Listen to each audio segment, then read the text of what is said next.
আসসালামু আলাইকুম গাইস, আজকে একটু ছোট্ট একটি ভিডিও নিয়ে আসলাম। আজকে ভাজি রান্না করব, করলা ভাজি, শাক ভাজি। করলা ভাজি চিংড়ি মাছ দিয়ে ভাজি করব, লাল শাকও চিংড়ি মাছ দিয়ে ভাজি করব। দেখুন আমি কিভাবে করলা ভাজি করি, একটু তিতা লাগে না।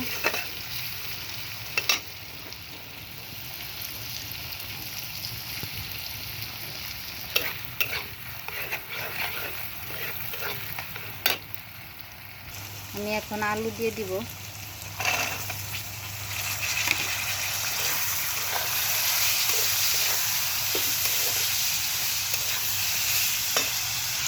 এখানে লবণ আর হলুদ দিয়ে দিয়েছি। এখন একটু নাড়া দিয়ে ঢেকে দিব, আলুটা একটু সিদ্ধ হোক।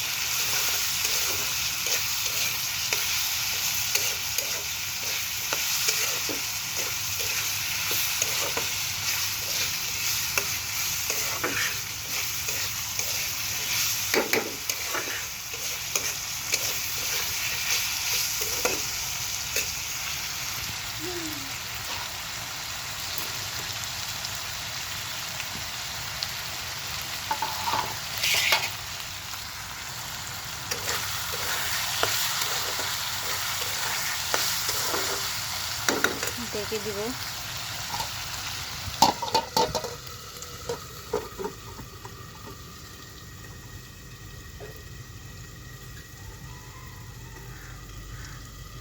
কড়াই হরাটা আমি উঠাবো।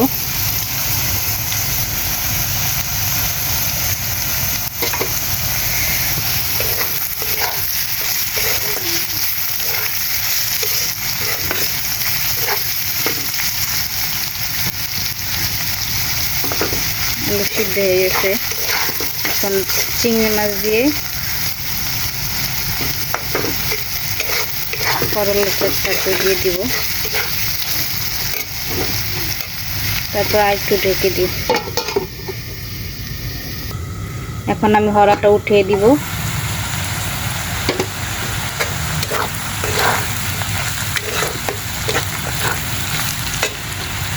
এখন করলা দিবে। এই যে করলা, আমি করলাটা যখন কেটেছি তখন লবণ দিয়ে একটু মেখে রেখেছিলাম, তারপর ধোয়ার সময় ভালোভাবে চিপড়ে তিতোটা ফেলে এখন এই যে দিয়ে দিব। তাইলে আর তিতা লাগে না, করলা এভাবে ভাজি করলে। একটু লবণ দিয়ে মেখে রাখলে আগে কিছুক্ষণ আগে, তারপর ধোয়ার সময় ভালো করে একটু চিপড়ে তিতোটা ফেলে দিলে আর একটু তিতা লাগবে না।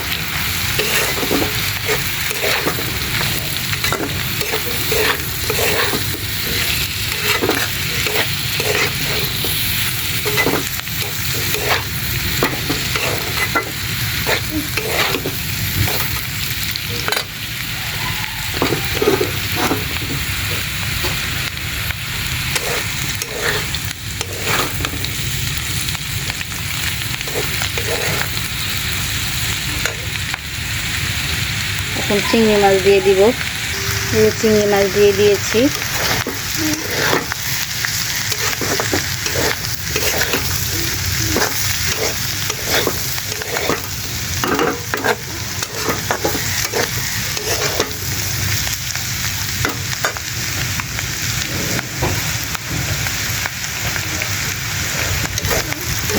ভাজি সবুজ সবুজ, করলা ভাজি সবুজ সবুজ করে করলে তিতা লাগবে না, আর বেশি ভেজে ফেললে তিতা লাগবে। যেন আর পরে নামিয়ে দিব।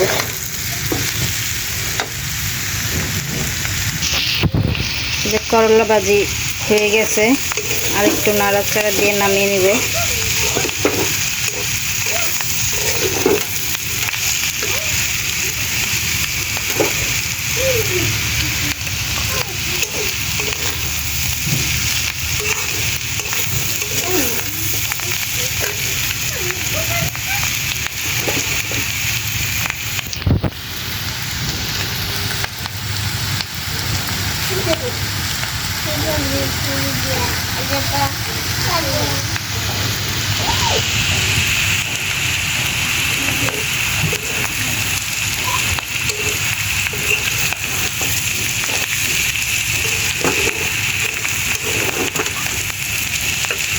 আচ্ছা, ভাজিটা আমি নামিয়ে নিয়েছি।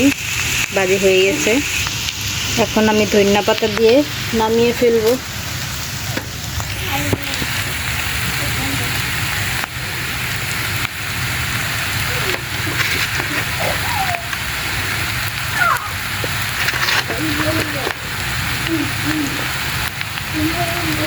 এটি হচ্ছে বিলাতি ধনিয়া পাতা, এদিকটা কেমন হয় বেশি।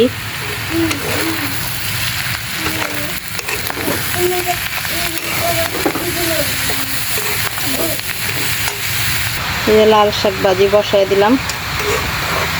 আগে শাকটা সিদ্ধ করে নেব, তারপরে বাগার দিব।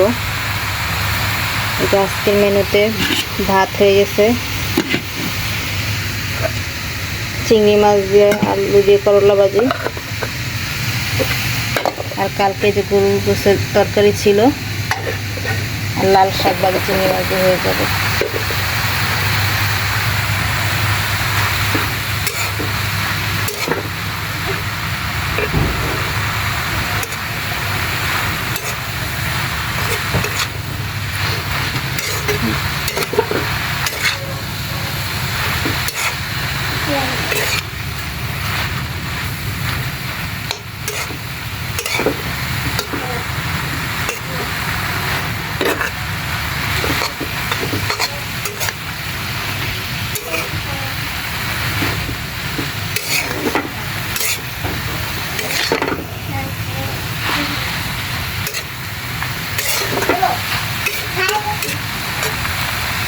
এই যে শাক সিদ্ধ হয়ে গেছে, আর একটু পানি শুকাইলে নামিয়ে বাগার দিব।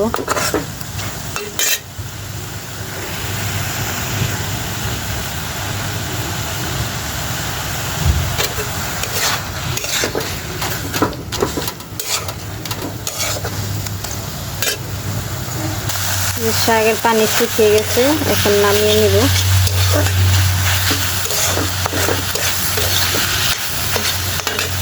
আজকে শাক বাগার দিব কাঁচা মরিচ আর পেঁয়াজ দিয়ে, শুকনো মরিচও নাই, রসুনও নাই।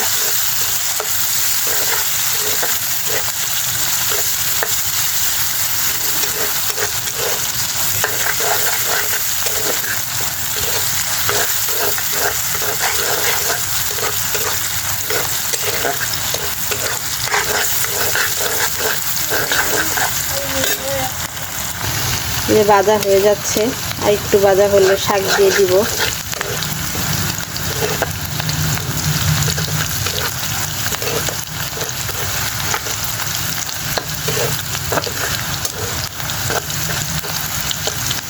চিংড়ি মাছটা এখন দিয়ে দিব।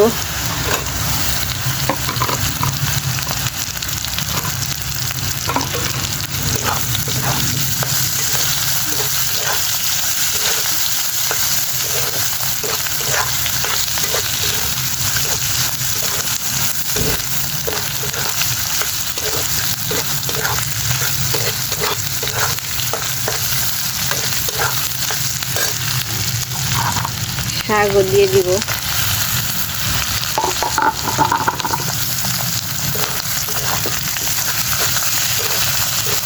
আমি সিদ্ধ করার সময় শাকের লবণ দিচ্ছিলাম, তাই এখন আর দিব না।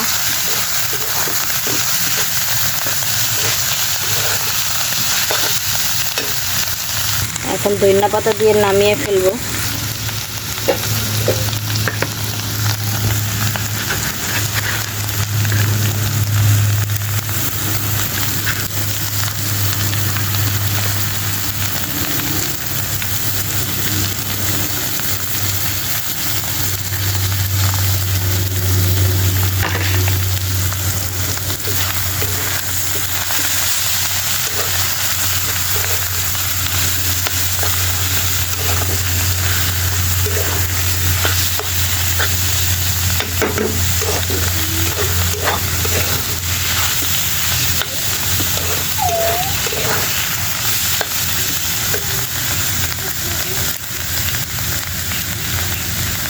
আমার শাক ভাজি হয়ে গিয়েছে। আজকের ভিডিও এই পর্যন্তই। আল্লাহ হাফেজ।